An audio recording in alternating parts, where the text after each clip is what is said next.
Hello, আসসালামু আলাইকুম guys. বিসমিল্লাহতে আমার ছেলের চশমা দিয়ে শুরু করলাম। আসলে আমার দোকানে গ্যাঞ্জাম ৫-৬ দিন থেকে আমার ছেলে মাথা খাচ্ছে যে মেলায় যাব বায়না দিছে আমার ছোট ভাই যায়।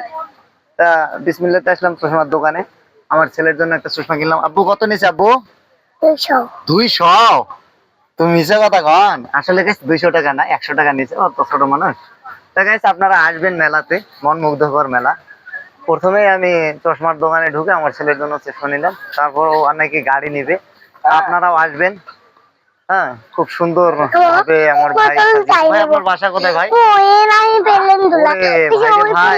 আসলে আমাদের বাড়ি ওইদিকে, আমরা ভবানীপুর থেকে আসছি। ভাইয়ের বাড়ি নাকি বাসা নাকি স্বপ্নপুরি। হ্যাঁ, আপনারা অনেকে চেনেন স্বপ্নপুরি। আসবেন, এখনো আমি যাইনি, তবে আমি ইনকাম শুরু হয়েছে, ওই যাবো ওখানে যাই ভিডিও টিডিও করে আসবো। ঠিক আছে, আপনারা ভালো থাকবেন, সুস্থ থাকবেন, আল্লাহ হাফেজ। আর আমাদের জন্য দোয়া করবেন, আমি আপনাদের জন্য দোয়া করবো। ফি আমানিল্লাহ।